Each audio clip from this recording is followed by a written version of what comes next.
おはようございます。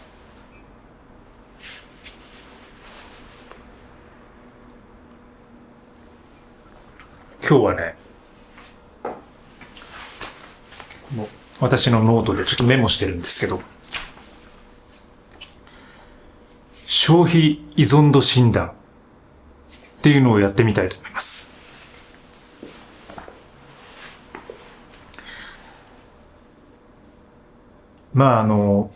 いわゆるポスト近代の大衆消費っていうのは70年代以降から始まったと言われていて、で、ものすごくその広告とかそういうものを作るみたいなものが一番日本で盛り上がっていた時代ですね。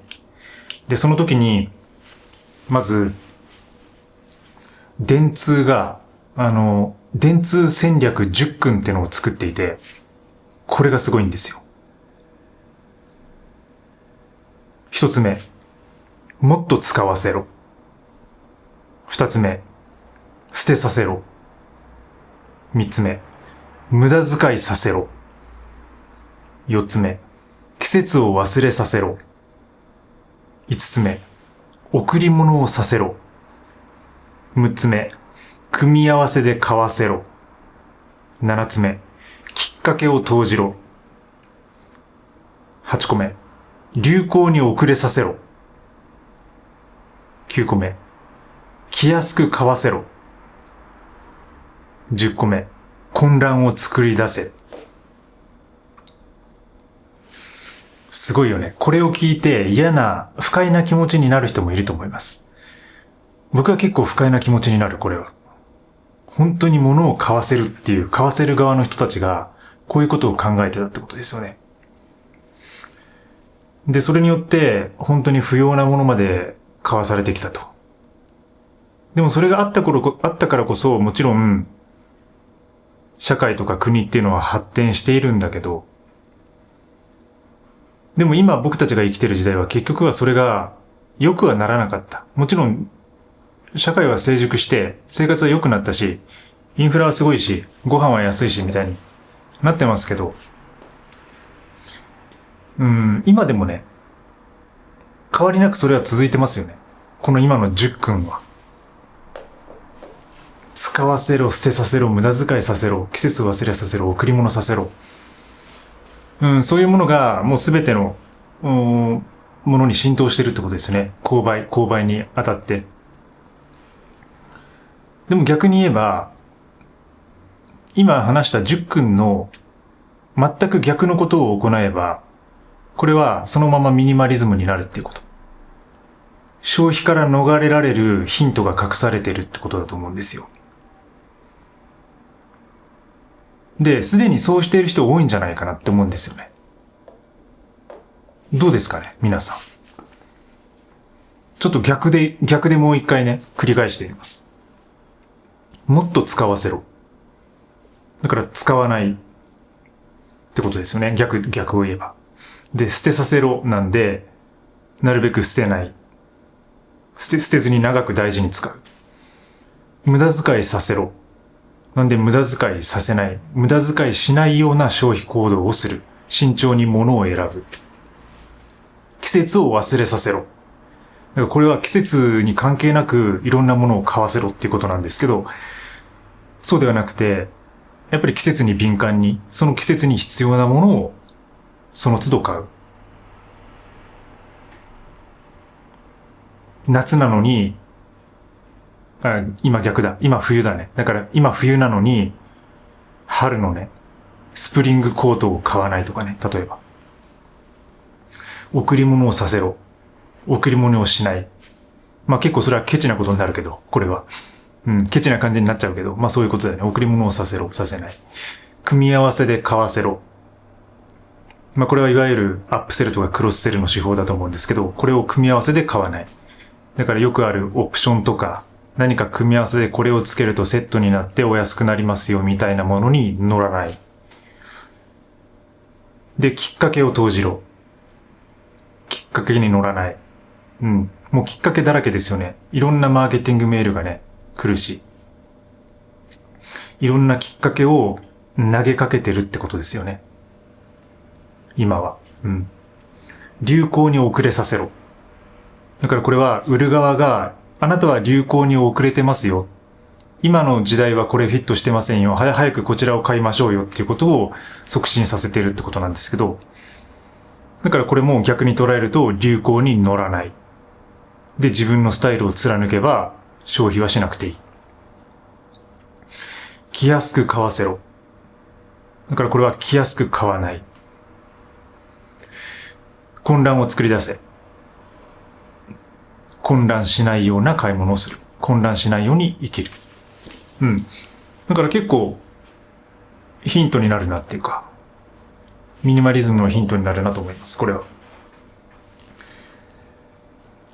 で、それに伴って、消費依存度診断っていうものを、書いてる本があって、ジョン・デグラーフっていうのとデイビッド・ワンでトーマス・ネイラーさんって人が書いてる本があるんですけど、で、これはだからいかに自分が消費に依存しているかっていうこと。で、消費に依存している状態ってのを、この方々はアフルエンザと呼んでいます。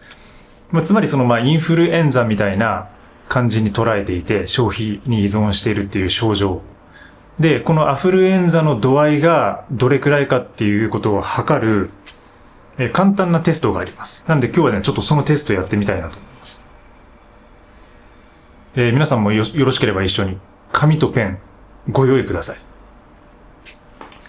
紙とペンをね、今ご用意してください。スマホでもいいです、ない人は。で、私が今から10個の質問をしますので、それに、数字を書いてください。簡単です。で、どのような数字を書くかというと、私が言った質問に対して、そう思うっていうものは2点。ポイントをつけていく感じ。2点、2を書きますね。で、どう答えていいかわからない。あるいは大体同じくらいだなって思うのは1点。1をつけてください。で、そう思わないな。自分はそう思わないなっていうものには0をつける。0点をつけてください。はい。で、これで、すべて、終わると、あなたの消費依存度がわかります。はい。じゃあ1個目からいきますね。準備 OK でしょうか？はい。1つ目。何か消費するものがないと退屈する。何か消費するもの、品物とか食べ物、メディアみたいなものがないと退屈する。はい。そう思う人は2。どう答えていいかわからない。ちょっと怪しいな、わかんないな、同じだなっていうのは1。全くそう思わないなっていうのは0。はい。じゃあそんな感じで、10個ですね、質問していきます。2つ目いきます。自分の持ち物や自分が休暇を過ごした場所で友達を感心させようとする。自分の持ち物や自分が休暇を過ごした場所で友達を感心させようとする。はい。じゃあ3つ目。ショッピングを癒しに利用している。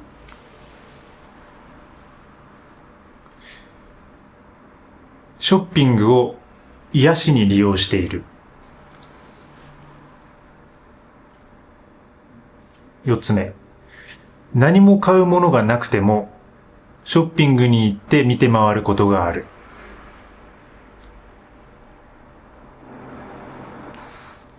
何も買うものがなくても、ショッピングに行ってただ見て回ることがある。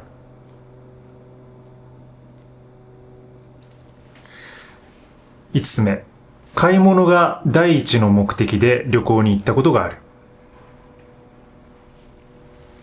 買い物が第一の目的で旅行に行ったことがある。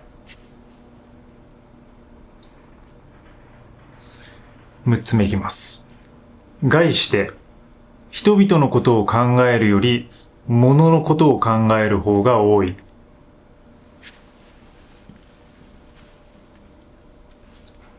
人のことを考えるより、物のことを考える方が多い。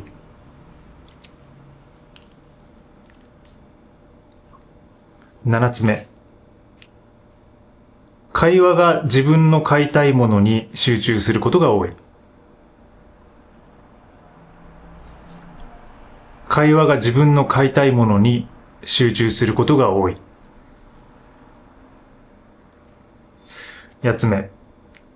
ファーストフードにいくら金を使ったかについて恥ずかしく思うことがある。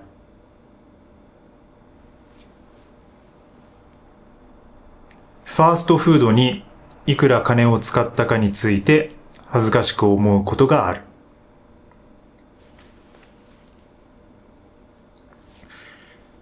9つ目。買い物をするとき、幸福感が湧き上がった後に、続いて不安に襲われることがよくある。買い物をするとき、幸福感が湧き上がった後に、続いて不安に襲われることがよくある。最後いきます。自宅に収納できないほどたくさんのものを持っている。自宅に収納できないほどたくさんのものを持っている。はい。今ね、10個の質問しました。で、これを、今ね、2、1、0っていう点数つけてもらったと思うんですけど、それをすべて合計してください。合計してみてください。僕もちょっとやってみます。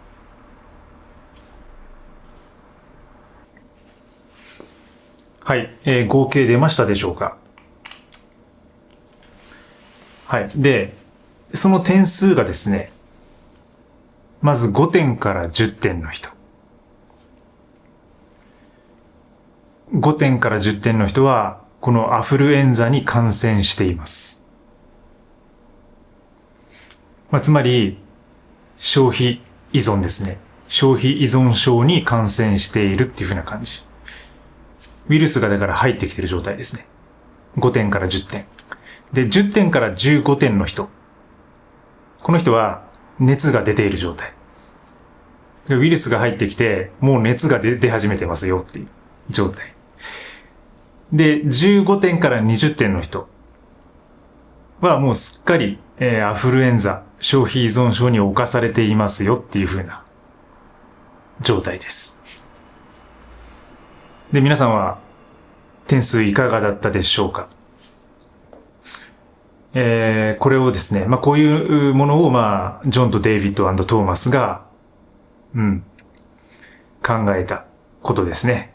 で、これ実際に本になっていて、これは今日やった診断は、簡単バージョンです。本当はもうちょっと、このアフルエンザ診断はいろんな項目があって、それによって答えるものなんですけど、でも大体この10項目でも自分がどれくらい消費に依存しているのかっていうのがわかるような一つの指標になっています。なので、これでね、今出た点数で15点以上の方は、でも見直してみるっていうのもちょっと変かもしれないですね。もう完全に、だって自分がそれを好きでやってればね、別にいいですからね。消費しまくっても。自分が好きで他の誰をも周りの人を誰も傷つけてなければ。あまりに消費しまくって、その借金とかして、で、いろんな人に迷惑かけてるとかっていうのは、ね、なるべくとか良くないと思いますけど、自分の範囲で、その自分の稼いだお金で消費しまくる。で、それが好きだ。で、それがストレス解消になってる。で、それによってうまく人生が生きられてるって人もいると思うので、それは中にね。だから僕はそれについて、完全に否定したりとかするつもりは全くありません。ただその自分が本当はこうしたいのに、でもこれができてないとか、本当はもうちょっと消費を減らしたいのに、やってしまってるなっていうのは、今回の診断で自分が何点かによってね、気づけると思うので、その辺をもう一度見直してみると、何か新しい方向性が生まれてくるかもしれません。ちなみに私はですね、2点でした。2点。で、大体もうほぼゼロなんですけど、全くもう今この10個書いてるものはそう思わないっていうことにしたんですけど、2つだけ、ちょっとそう思う、あるいは同じっていう1点、1ポイント1ポイントつけたのがあって、それは5番の買い物が第一の目的で旅行に行ったことがあるっていうのに一つつけましたね。で、これは私買い物が第一で物のためには行ってないんですけど、ただね、一つだけ、食のためによく旅行に行くことがあります。これが、僕の友人とかみんな知ってるんですけど、香港のエビワンタン麺なんです。はい。もう香港のエビワンタン麺が好きすぎて、でそのエビワンタン麺を食べるためだけに香港によく行ってます。はい。もう3、4回行ってますね。で、香港に行ったのはもう一番、10代の頃なんですけど、一番最初行ったのはね。で、たまたまそのインドネシアのトランジットで入って、で、そこで食べたエビワンタン麺が衝撃的すぎて、で、それ以来ですね、エビワンタン麺に取り憑かれています。で、コロナ禍以降ちょっと行けてないんですけど、でも本当に、その前はですね、一番最後に行ったのだから2019年とかだったかな。エビワンタン麺を食べるためだけに食べに行ってます。で、ひたすら食べてもうすぐ帰ってくるみたいな感じ。着いてすぐ空港でエビワンタン麺。で、街中入ってエビワンタン麺。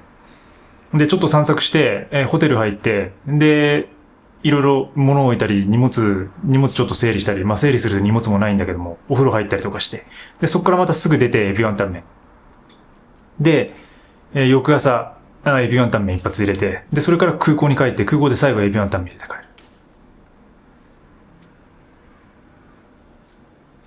病気。うん。消費だ。それも消費。うん。そういう意味で、1ポイントつけてます。でね、もう一つつけたのは6番。概して人のことを考えるより物のことを考える方が多い。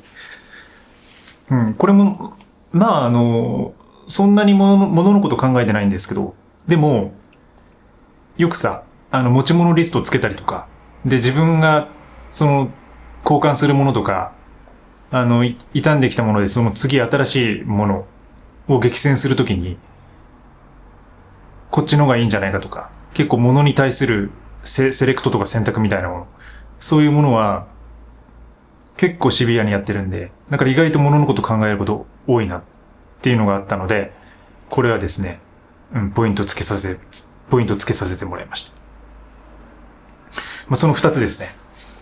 うん。